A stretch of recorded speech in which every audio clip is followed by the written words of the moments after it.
Salut!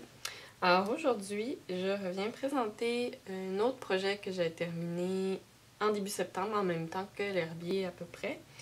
Celui-là m'a posé beaucoup plus de problèmes, dans la mesure où, en circulant dans les brocantes, j'ai trouvé cette couverture orange extrêmement particulière.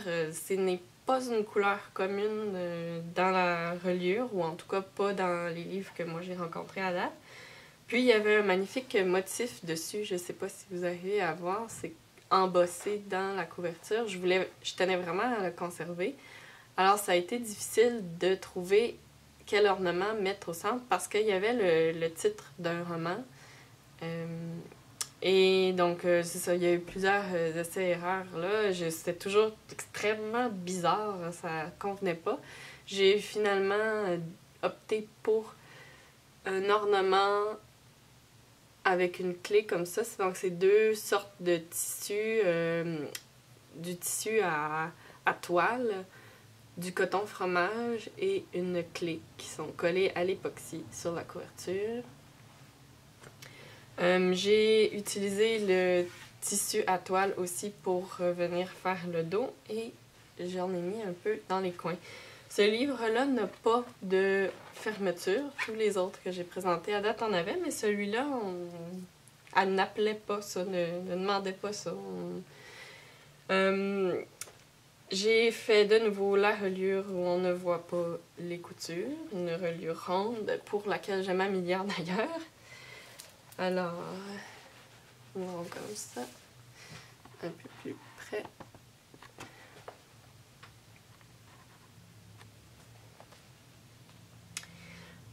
Alors, pour la page de garde, j'ai utilisé une feuille de musique davantage parce que c'en était une que j'avais qui était suffisamment grande et qui était suffisamment épaisse aussi.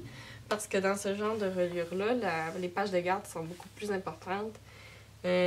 Parce que c'est la structure du livre. En fait, sans elle, les pages ne tiendraient pas dans la couverture.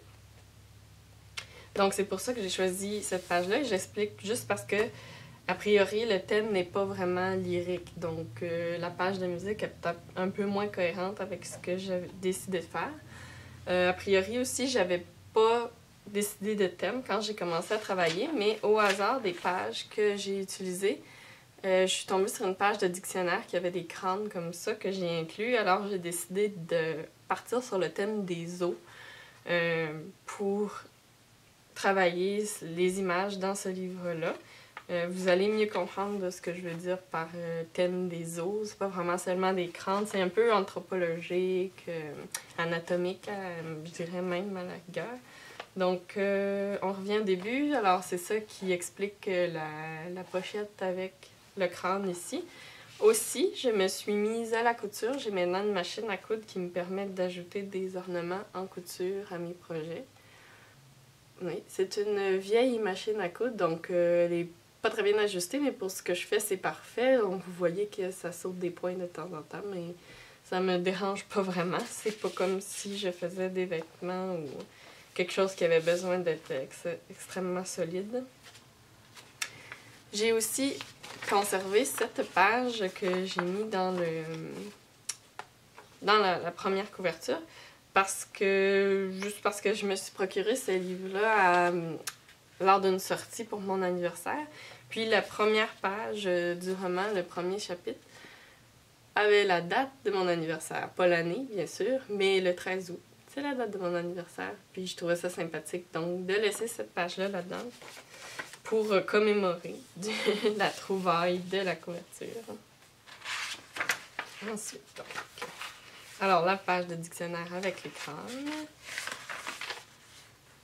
Ici, les mains squelettes pour faire une pochette et un autre ornement en couture.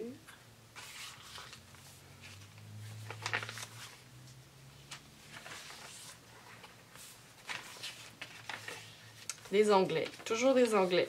C'est des classiques que j'espère éventuellement, toujours ajouter au contenu de mes livres, les varier autant que possible. Mais il y a des classiques, je pense, qui vont toujours rester comme les onglets, les pochettes, les bouts de papier que j'insère dedans, comme des étiquettes comme ça.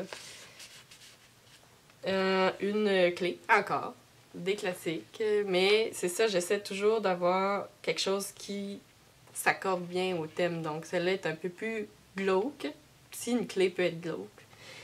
Puis bon, je trouvais qu'elle allait bien avec de sa couleur un peu bronze. Elle allait bien avec le orange de la couverture.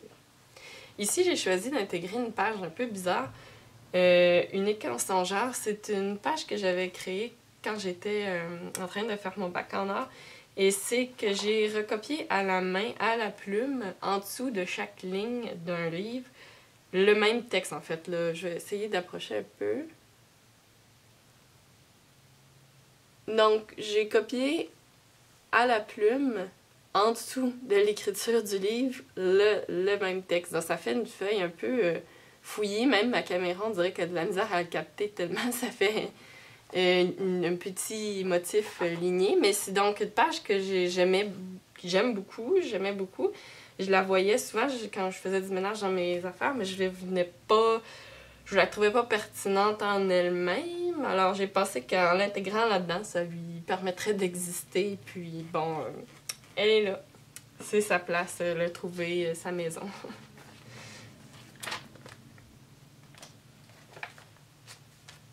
Ça peut ajouter au caractère étrange, peut-être, du thème de ce livre-là. Je suis venue ajouter parfois des bordures à mes feuilles 8,5 par 11 parce que ce livre-là est juste un petit peu plus large. Il est 8,5 en hauteur, mais il était un petit peu plus large que le 5,5 et 6 pouces, je pense, en largeur. Une grande page. C'était une page d'un livre calendrier de l'année, un bilan des livres qui étaient comme des almanachs, des publications qui faisaient un bilan. Je suis venue coudre des pages avec des espaces pour écrire. À l'intérieur, ça fait comme un petit carnet.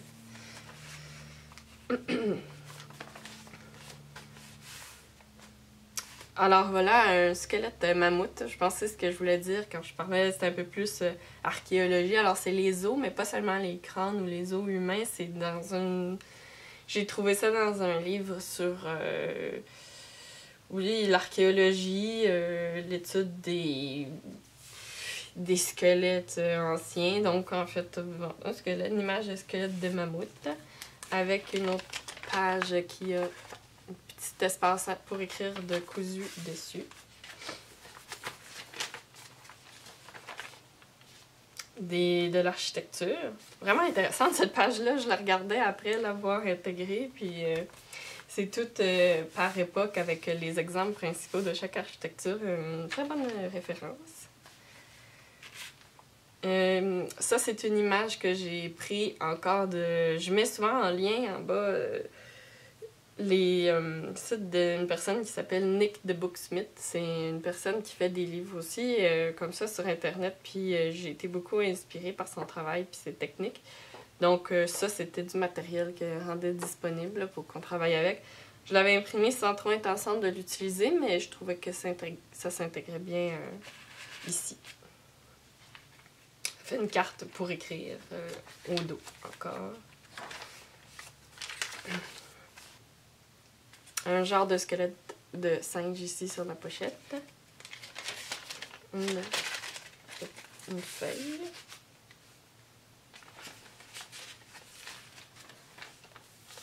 Il y avait un trou dans la page ici. J'ai mis une correction, un autre morceau de papier cadaguier. On voit la déchirure un peu là. Une pochette avec un timbre et un peu de couture. Une page de dictionnaire que j'ai intégrée dans la pochette parce qu'elle avait dessus un os iliaque. Juste là.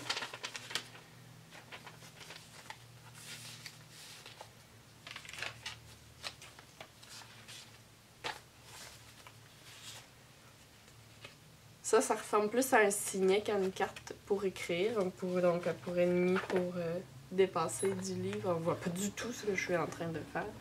Mais donc, c'est ça, pour être utilisé comme signet dans le livre, celui-là. C'était le dos d'un gros tome que j'avais qui tombait en lambeaux. Alors, je l'ai récupéré, je l'ai numérisé avant qu'il se désintègre complètement. Et alors, je peux le réimprimer. C'est écrit « Tombe second » dessus. Voilà.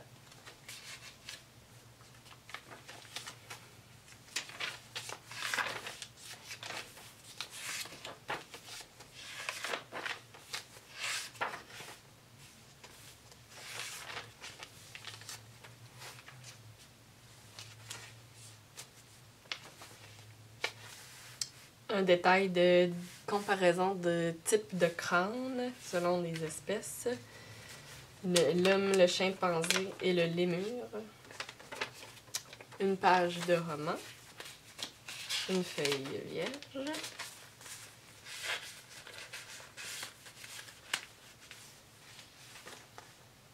Ici, une page de notes, encore des notes à mon père que j'ai utilisées pour faire l'autre projet, le technicien. Il fait une brève apparition ici, il y en a juste une. Ça ajoute encore à l'éclectisme, qui est quelque chose que j'essaie toujours... c'est quelque chose que j'ai toujours en tête quand je monte les différents feuillets de mes projets, de mes livres. Ici, une clé un peu plus moderne, j'ai envie de dire.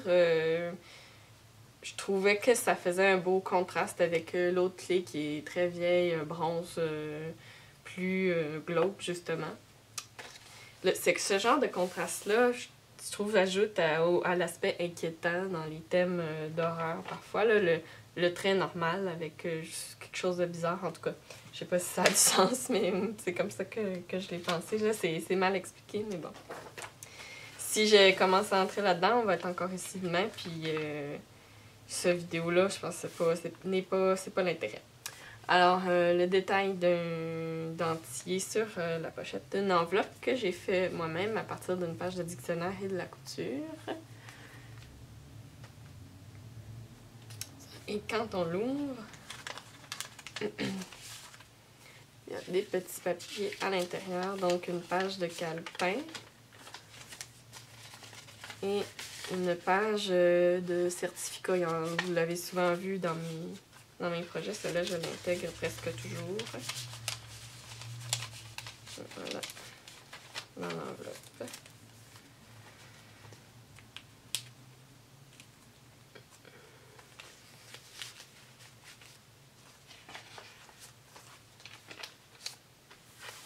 Encore une comparaison de crâne pour la pochette et une étiquette avec un insecte. Alors, des insectes, des crânes, des clés. Qu'est-ce qu'il y avait d'autre aussi d'étrange? Bon, le mammouth.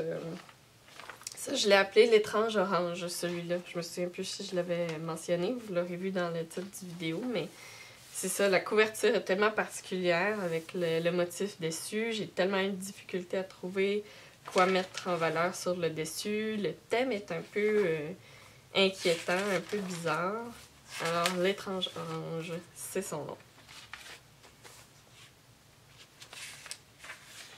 C'est drôle aussi, il se retrouve au travers à cause des pages de dictionnaire, toutes sortes de choses qui ont vraiment comme pas rapport avec le thème. Il y avait tantôt un pneu dans l'enveloppe que j'ai ouvert quand on l'ouvre. Il y a comme une photo d'un acrobate ici, un anorak. Ça crée comme un... On sait pas de quelle époque peut bien dater ce livre. Tellement les références arrivent d'un peu partout. C'est un peu étrange. Encore, ça justifie son nom. Ici, une enveloppe qui est comme celle que j'ai utilisée dans l'herbier. Et à l'intérieur, j'ai intégré un os. Carrément, un tout petit pour pas que ça fasse trop une grosse bosse dans le livre. C'est un os de poulet. J'en avais, ceux qui connaissent mon travail savent que j'en avais récupéré beaucoup pour l'œuvre que j'ai présentée à mon expo de finissant lors de mon bac en art visuel. Donc, je les ai encore et j'ai pensé que c'était pertinent d'en ajouter un à ce livre fort bizarre.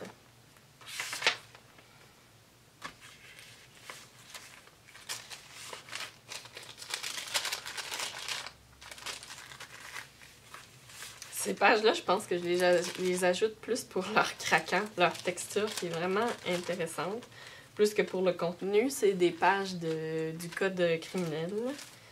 Un code criminel, je ne sais plus de quelle année, là, pas tellement vieux, mais plus à jour en tout cas. Une enveloppe ici. Un thème. Et dans l'enveloppe, 2 pages d'un calepin. 2 feuilles de calepin.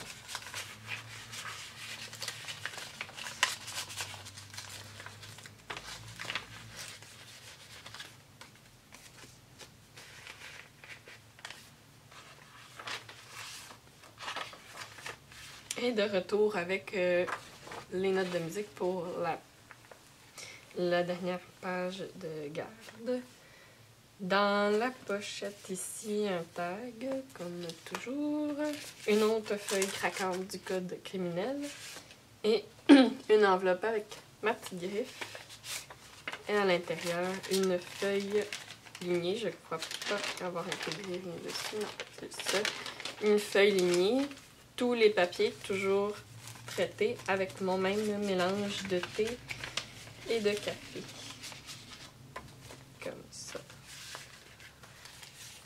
Et voilà, ça fait le tour d'un autre de mes projets. Merci encore de vous être intéressé à ces petits flip-through, ces page par page. Et j'ai un autre gros projet sur lequel je travaille. Je dis gros juste parce que le livre est massif, vraiment. Je ne sais pas quand je vais l'avoir terminé, mais j'ai bien hâte de pouvoir vous montrer ça aussi. Ça inclut encore des techniques supplémentaires. À chaque fois, j'essaie d'améliorer ma technique, d'intégrer de nouveaux éléments. Et voilà, j'ai bien hâte de vous montrer ça. Merci, à la prochaine!